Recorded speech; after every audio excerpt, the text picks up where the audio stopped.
तो आज हम एक बहुत ही इम्पोर्टेंट अनाउंसमेंट करने जा रहे हैं। आज हम एक हमारा डिमांड चार्टर रिलीज़ करने जा रहे हैं, जिससे इंडिया का जो एग्जामिनेशन सिस्टम है जिसमें सुधार आ सकता है और कहीं ना कहीं ये इंश्योर किया जा सकता है कि अभी जो हुआ है पिछले कुछ महीनों में वो आगे ना हो। तो उसके लिए हमारी जो स्पोक्सपर्सन है वैष्णवी गौर, वो हमारी पॉलिसी लीड भी है, तो वो अभी हमारा डिमांड चार्टर रिलीज़ करेगी और उस पर बात करेंगे।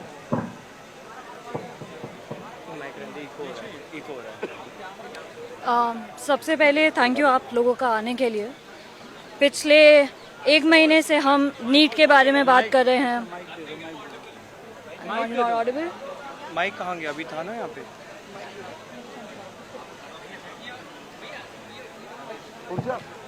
हो गया। हेलो, अभी आवाज़ आ रही है आप सबको?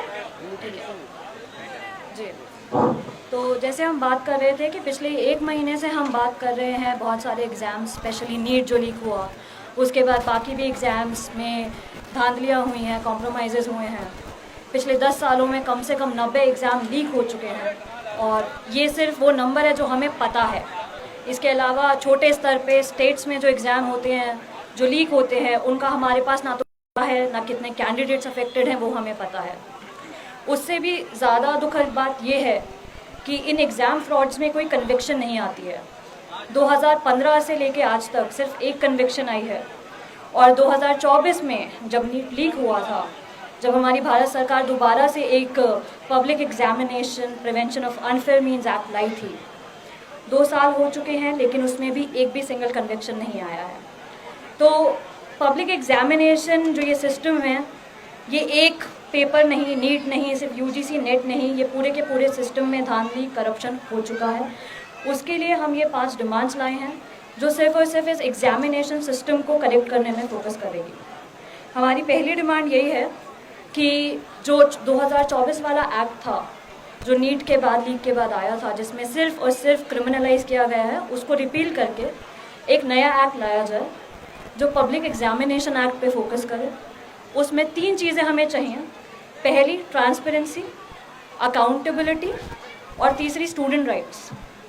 तो जैसे हमने इन्हें बताया कि 2024 में जो एक्ट आया था, हम एक नया एक्ट चाहते हैं जिसमें जो पनिशमेंट हो ऑर्गेनाइज लीक की, जो अभी 3 साल है, उससे बढ़ा के 10 साल की जाए।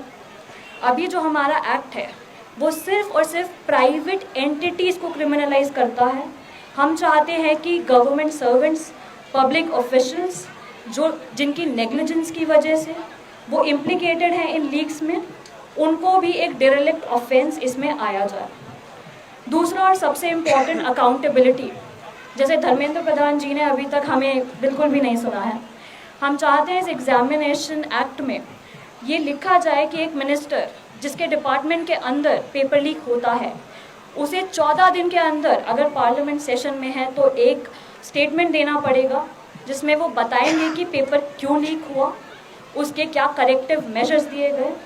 अगर पार्लियामेंट सेशन में नहीं है तो भी उन्हें एक रिटन, एक प्रेस कॉन्फ्रेंस नहीं जहाँ पे उनके मन मर्जी से सवाल पूछे जा रहे हैं, एक रिटन स्टेटमेंट देना होगा और जैसे ही पार्लियामेंट सेशन आएगा उसके 3 दिन के अंदर उन्हें वहाँ पे ओरल स्टेटमेंट देना होगा।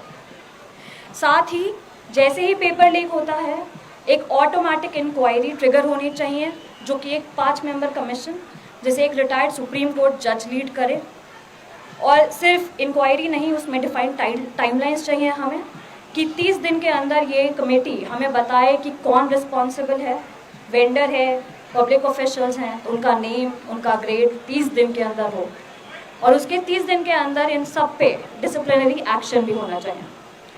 इन एडिशन हम एक एग्जामिनरी ऑम्बुड्समैन भी चाहते हैं। आप लोगों ने शायद पढ़ा होगा थोड़ा लोकपाल जैसे, बट एक सिर्फ और सिर्फ स्टूडेंट्स के लिए, जिसमें जिनके पास सो मोटो पावर्स हो कि वो देख सकें कि क्या एग्ज़ाम्स में धांधली हो रही है, वो उनके पास पावर हो, वो ऑफिशियल्स को बुला सकें, री एग्जामिनेशन करवा सकें, कंपनसेशन करवा सकें ये।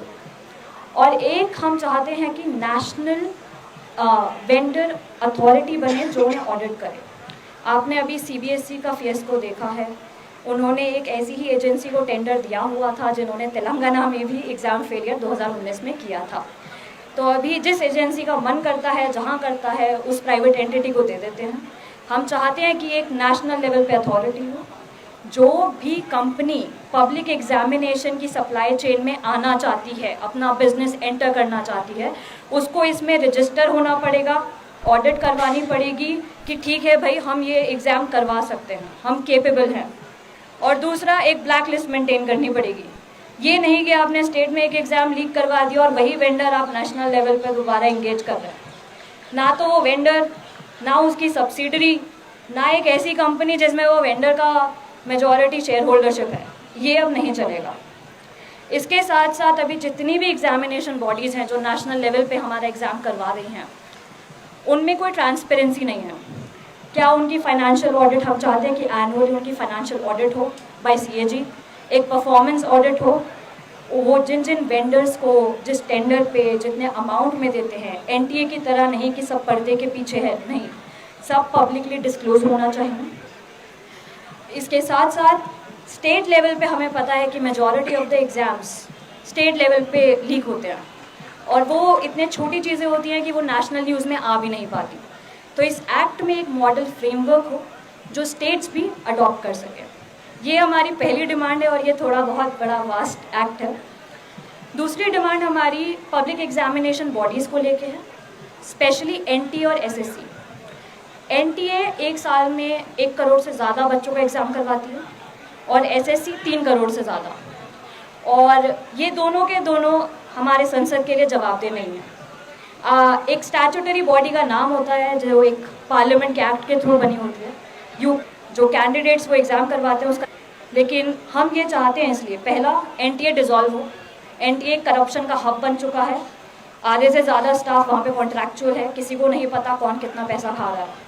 तो एनटीए डिज़ोल्व हो, एक नेशनल टेस्टिंग कमीशन बने, पार्लियामेंट के एक्ट के थ्रू बने, वहाँ पे कौन परमानेंट कैडर होगा, क्या लीडरशिप होगी, सब डिफाइन हो। अगेन सीएजी ऑडिट चाहिए हमें, उनके फाइनेंशियल, उनके परफॉर्मेंस की।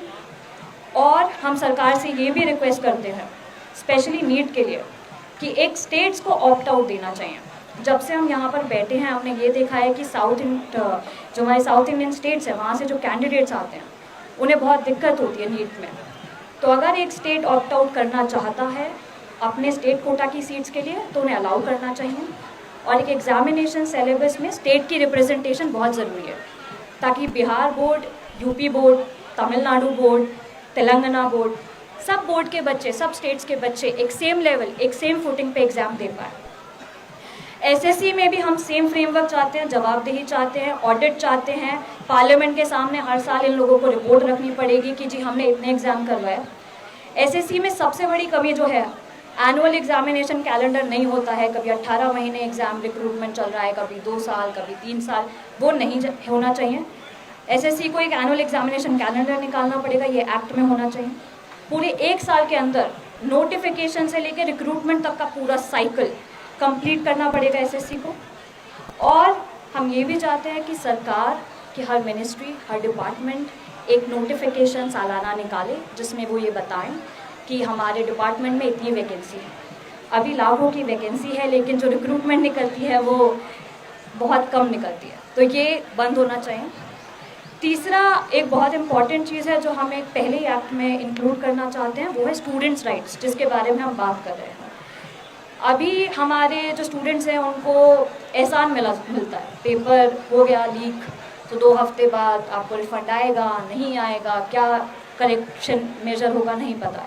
हम चाहते हैं कि स्टूडेंट्स के राइट्स हों। पहला, अगर कोई भी एग्जामिनेशन लीक होता है तो ऑटोमेटिक फ्री रिफंड हो, एक उन्हें फिक्स्ड कॉम्पनसेशन मिले हर रजिस्टर्ड कैंडिडेट को उस एग्ज़ाम में, क्योंकि आना रुकना ये बच्चों के परिवार संभालते हैं। सरकार की गलती की वजह से बच्चों को या उनके परिवार को सज़ा नहीं भुगतनी चाहिए। दूसरा, 30 दिन के अंदर एग्जामिनेशन भी होना चाहिए। बच्चे को, हर स्टूडेंट को ये हक होना चाहिए कि उसके स्टेट ऑफ रेजिडेंस में उसका सेंटर पड़े। ये नहीं कि महाराष्ट्र के बच्चे को आप राजस्थान में बुला रहे हैं, राजस्थान के बच्चे को आप कह रहे हैं दिल्ली आके एग्ज़ाम दीजिए, नहीं। एज प्रोटेक्शन, एक सर्टेनिटी होनी चाहिए। हमारी सरकार आज कुछ डिसाइड करती है फिर अगले साल एग्ज़ाम में चेंज कर देती है, चाहे वो सिलेबस हो, एलिजिबिलिटी हो, ये नहीं चलेगा। आपको कम से कम 2 साल का बफर पीरियड देना पड़ेगा अगर आप उसमें कुछ भी बदलना चाहते हैं स्टेट में। चौथा और मोस्ट इम्पॉर्टेंट, हमारी एजुकेशन आज मिडिल क्लास की अफोर्डेबिलिटी से बाहर होती जा रही है। एक मिडिल क्लास का बच्चा आज पढ़ने के लिए हमें लोन लेना पड़ रहा है। तो जितने भी प्राइवेट मेडिकल कॉलेजेस हैं जिनकी फ़ीस 1-1 करोड़ से ऊपर जा रही है, चाहे प्रोफेशनल डिग्री कॉलेजेस हैं, बाकी भी जो प्राइवेट मेडिकल कॉलेजेस हैं, उनमें 50% सीटों पे जो फ़ीस होनी चाहिए वो उतनी ही होनी चाहिए जितनी गवर्नमेंट कॉलेज की उस स्टेट में फ़ीस है। और दूसरा जो हमारी सरकार ने अभी नया काम स्टार्ट किया है कि हर सेमेस्टर वो गवर्नमेंट कॉलेज में भी फ़ीस बढ़ा देते हैं, कि वो नहीं चलेगा। अगर एक बच्चा एडमिशन ले रहा है पहले साल में, उसकी फ़ीस जब तक वो डिग्री कंप्लीट नहीं करता उतनी ही रहेगी और ये ज़रूरी है। चौथी डिमांड हमारी एक नेशनल एस्पिरेंट वेलफेयर फंड के लिए है। हम चाहते हैं सरकार ये क्रिएट करे। हम यहाँ पे शुरू से हम एक मांग कर रहे हैं कि बच्चों की फैमिलीज़ जिन्होंने अनफॉर्चुनेटली सुसाइड किया है उनको 1 करोड़ की कॉम्पनसेशन मिलनी चाहिए, बट एक एस्पिरेंट वेलफेयर फंड होना चाहिए जहाँ पे अगर कोई एग्ज़ाम के लीक की वजह से किसी बच्चे ने सुसाइड की है तो उसकी फैमिली को असिस्टेंस और कॉम्पनसेशन मिलना चाहिए। इसके साथ साथ हम ये भी जानते हैं कि इंडिया में जिस लेवल पे एग्ज़ाम कंपटीशन है, बहुत स्ट्रेस है बच्चों में, कोचिंग की तरफ हम चाहते हैं सरकार दोबारा नज़र डाले, फीस पे नज़र डाले, कोचिंग में मैंडेट करे कि हर कोचिंग सेंटर में एक professional counselling psychiatrist and a psychologist should be there, ताकि वो कैंडिडेट्स का स्ट्रेस दूर कर सके। एंड हमारी 5th डिमांड जो कि काफ़ी इमीडिएट भी है, हम चाहते हैं कि अगले 6 महीने में हमारे संसद में एक वाइट पेपर रिलीज़ किया जाए। पिछले 12 साल में कितने पेपर लीक हुए हैं सेंट्रल लेवल पे, स्टेट लेवल पे, उसमें कितने कैंडिडेट्स अफेक्टेड हैं, कितने लोगों को सज़ा हुई है, कितने सबका एक अगले 6 महीने में हमें वो रिपोर्ट चाहिए। दूसरा, नीट 2024 जब लीक हुआ था तो एक कमेटी बनाई गई थी, के राधाकृष्णन कमेटी। उन्होंने 101 रिकमेंडेशन दिए थे। अभी किसी को नहीं पता कितने रिकमेंडेशन इम्प्लीमेंट हुए हैं या नहीं। तो हम चाहते हैं सरकार एक इंडिपेंडेंट ऑडिट करे और हमें बताए कि उनमें से कितने रिकमेंडेशन इम्प्लीमेंट हुए हैं और कितने नहीं हुए हैं, और नहीं हुए हैं तो क्यों नहीं हुए हैं। और तीसरी चीज़, अभी हमारे पास parliamentary standing committee women education and youth पे है, बट हमें लगता है एक समय आ चुका है कि खाली एजुकेशन पे एक पार्लियामेंट्री स्टैंडिंग कमेटी होनी चाहिए जो हर साल देखे कि भाई क्या एग्ज़ाम चल रहे हैं, बच्चे के क्या परेशानी है, जो पूरा का पूरा एक बार एक एग्जामिनेशन इंटीग्रिटी कर चुके। So thank you. If there is any questions I would love to take. पहले तुम अपना बोलो फिर मैं बोलूँ। ये लो वैष्णु, ये लो होल्ड, ये लो होल्ड।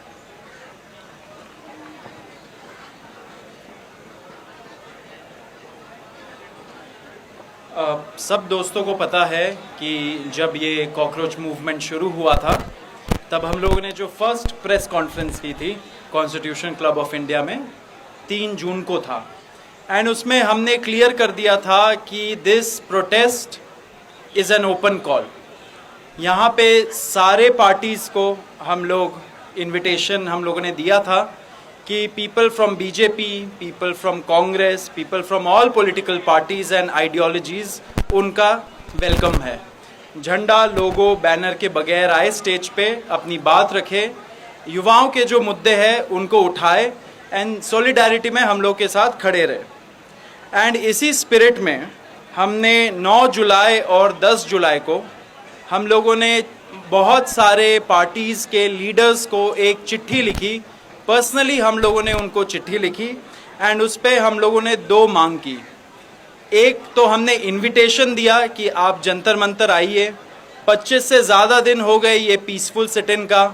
17th डे है हंगर स्ट्राइक का। सोनम जी बैठे हुए हैं हंगर स्ट्राइक पे। आपको पता है उनका हेल्थ कंडीशन कैसे दिन बर दिन गिरते जा रहा है। साथ साथ जो कुछ स्टूडेंट्स भी बैठे, इनको इनके सॉलिडारिटी में एंड इनके इश्यूज़ पे अपना आवाज़ उठाने के लिए हम लोगों ने उनको इनवाइट किया। एंड दूसरा मांग ये था कि कॉकरोच जनता पार्टी के तरफ से एक छोटा सा डेलीगेशन उनसे मिलने के लिए एक टाइम दे दे हमें। ये हम लोगों का दूसरा डिमांड था। इस चिट्ठी को हम लोगों ने, जो जेपी नड्डा जी है, बीजेपी के लीडर ऑफ द हाउस है राज्यसभा में, एंड राहुल गांधी जी को जो लोकसभा के लीडर ऑफ ऑपोजिशन है, उनको भी हमने ये चिट्ठी भेजी पर्सनल लेवल पे। अब मैं आपको बता देता हूं कि और किन किन लीडर्स को हम लोगों ने ये चिट्ठी भेजी 9 जुलाई और 10 जुलाई को। मैंने जैसे बताया राहुल गांधी जी, मल्लिकार्जुन खड़गे जी को भी भेजा, कन्नीमोड़ी जी डीएमके के, तिरुचि सिवा डीएमके, अखिलेश यादव जी एसपी के, राम गोपाल यादव जी एसपी के, लावू श्री कृष्ण देवरयुल टीडीपी के, संजय कुमार झा जेडीयू के, Sanjay Raut ji Shiv Sena, Tejashwi Yadav ji RJD, Misha Bharti RJD, PV Mithun Reddy YSRCP, Chandrashekhar Azad ASP, JP Nadda ji, Nitin Nabin जो बीजेपी के प्रेसिडेंट है, जो उनको भी हम लोगों ने ये चिट्ठी भेजा, नितिन नबीन जी, चंद्रबाबू नायडू जी, विजय जो सीएम है तमिलनाडु के, असदुद्दीन ओवैसी जी एआईएमआईएम, उमर अब्दुल्ला जेकेएनसी और अगा सैयद रोहुल्ला मेहदी जो जेकेएनसी के, इन सबको हमने चिट्ठी भेजा एंड उनसे ये दो हम लोगों ने डिमांड और रिक्वेस्ट हम लोगों ने भेजा। बहुत लोगों का क्वेश्चन आया जब हम लोगों ने ये डेटा सुबह रिलीज़ किया कि कुछ लीडर्स मिसिंग है इस लिस्ट में, तो इसके लिए हम क्लैरिफाई करना चाह रहे हैं कि बहुत सारे लीडर्स ऑलरेडी यहाँ पे आ चुके थे उस टाइम तक। जैसे आपको पता होगा टीएमसी से कई सारे सांसद आए थे, बहुत शुरू में ही अर्ली डेज में ही वो आ गए थे एंड इसी वजह से एक और बार उनको चिट्ठी भेजना वो सही नहीं होता, तो हम लोगों ने चिट्ठी नहीं भेजा। एंड कुछ लीडर्स से हम लोगों ने फ़ोन पे भी बात कर ली थी ऑलरेडी उस टाइम तक, इसलिए उनको नहीं भेजा। तो हमारा फिर से यही अपील है सबसे, राहुल गांधी जी से, अखिलेश यादव जी जिन्होंने ऑलरेडी हमें आज आपने देखा होगा ट्विटर पे समर्थन दिया, उद्धव ठाकरे जी उन्होंने भी समर्थन दिया, बहुत सारे लीडर्स, अरविंद केजरीवाल जी उन्होंने भी समर्थन दिया ऑनलाइन। तो सारे लीडर्स से हमारा फिर से रिक्वेस्ट है कि वो जंतर मंतर आए, युवाओं के साथ खड़े हो। यहाँ पे 25 दिन से ज़्यादा हो गए हम लोग यहाँ पे पीसफुल सिट इन प्रोटेस्ट कर रहे, तो अगर वो आएंगे तो युवाओं को भी एक शक्ति मिलेगी, ऊर्जा मिलेगी, उनसे प्रेरणा लेंगे एंड साथ साथ जो हमारे मुद्दे हैं उनको भी वो जब अभी संसद शुरू होगा तब वहाँ पे हमारे मुद्दों को उठाए। तो फिर से रिक्वेस्ट है कि सब आए, all are welcome. Thank you. एक छोटी सी अपडेट हम और देना चाहते हैं। तो सोनम जी की बिगड़ती तबीयत के बाद लगातार देश भर से लाखों की संख्या में हमें मैसेजेस आ रहे हैं और विशेषकर केंद्र सरकार ये नंबर नोट कर ले, क्योंकि कल हमने जो ये मिस कॉल नंबर रिलीज किया था 7011670115, ये उन लोगों के लिए था जो जंतर मंतर पर 20 जुलाई को पहुंचने वाले हैं और 24 घंटे से भी कम समय में लगभग 1,03,000 लोगों ने मिस कॉल किया है और कंफर्म किया है कि वो 20 जुलाई को जंतर मंतर पर मौजूद रहेंगे शांतिपूर्वक मार्च करने के लिए। तो ये केंद्र सरकार को आखिरी चेतावनी है, आप होश में आइए, धर्मेंद्र प्रधान को बर्खास्त कीजिए, वरना 20 जुलाई को दिल्ली की सड़कों पर ऐसा जन सैलाब उमड़ेगा कि आप उसको संभाल नहीं पाएंगे। आपके अगर कोई भी सवाल है तो हम ले सकते हैं।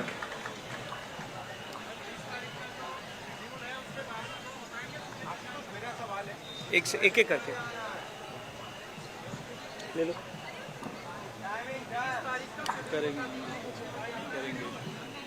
जो भी 20 तारीख की डिटेल्स हैं वो हम जल्द आप सभी लोगों के साथ शेयर करेंगे।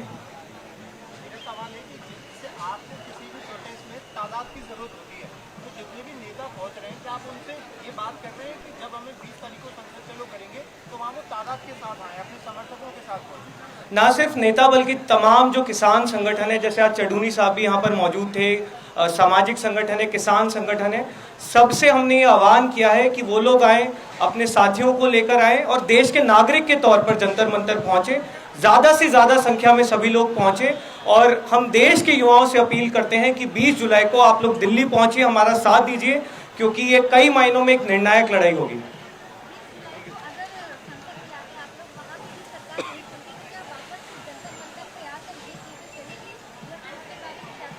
देखिए, हमें उम्मीद है कि 20 जुलाई से पहले शायद ये सरकार जागेगी।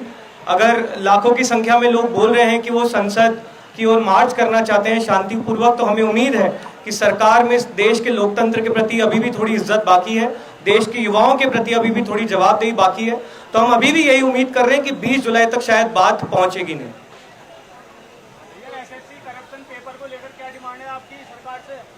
वैष्णवी, आप एड्रेस करना चाहते हो?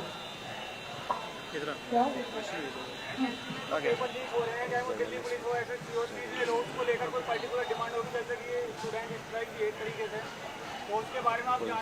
से एक बार पूछ लो। आप कौन से मीडिया चैनल से सर? जी जी ठीक है। पहले मीडिया वाले को क्वेश्चंस ले लेते हैं सर, फिर आपसे बात करेंगे।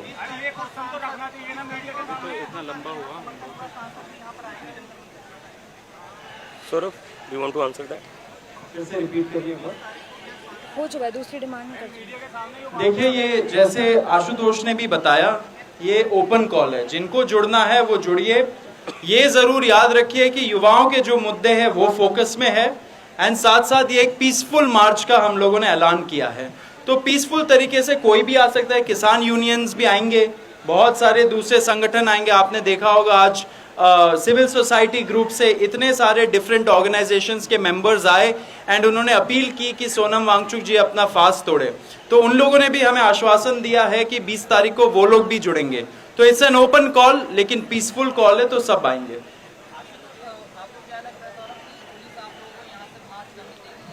देखिए, वो आपको पुलिस से पूछना पड़ेगा। पुलिस को हम लोगों ने जैसे शुरू में भी वादा किया था 6 तारीख को और 20 तारीख को भी वादा किया था कि हम अपने तरफ से पूरा कोऑपरेशन करेंगे पुलिस के साथ, एंड उनका भी इन रिटर्न उनसे कोऑपरेशन मांगेंगे। देखिए, यहाँ पे जो लोग हैं वो एक बहुत जायज़ डिमांड के लिए बैठे हुए इतने दिनों से संघर्ष कर रहे हैं।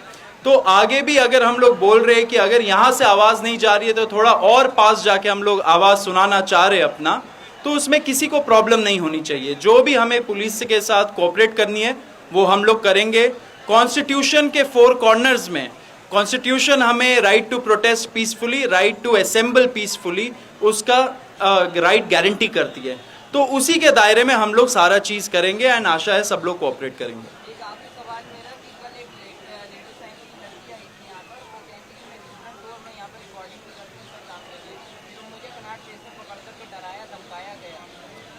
देखिए, ऐसे जो भी केसेस है हम लोग अपने तरफ से जो भी लीगल हेल्प कर सकते हैं एंड जो भी मदद कर सकते हैं हम लोग वो करते हैं। एंड जो लोग दहशतगर्द फैलाते हैं, आई थिंक पुलिस को उसमें ज़्यादा एक्शन लेना चाहिए। आपको पता है कि जो यहाँ पे वायलेंस हुआ था निशु के खिलाफ, निशु के पापा संजय के खिलाफ, उसमें आज तक पुलिस ने एक भी स्ट्रिक्ट आईपीसी का धारा नहीं डाला है। उन्होंने अभी तक एनएसए, यूएपीए जो कड़े कानून है, SC/ST एक्ट, वो नहीं डाला है। तो ये क्वेश्चन आपको पुलिस से पूछना चाहिए कि क्या लॉ एंड ऑर्डर सिचुएशन वो सही से हैंडल कर पा रहे हैं। तो I think the ball is in their court, उनको इस चीज का जवाब देना चाहिए। हम लोग अपने तरीके तरफ से सारा कोऑपरेशन कर रहे हैं। ठीक है, थैंक यू।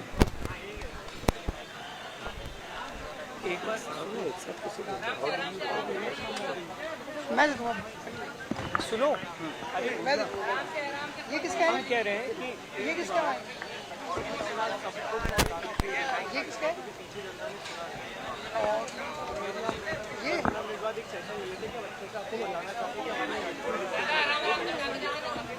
ये वाला एक मिनट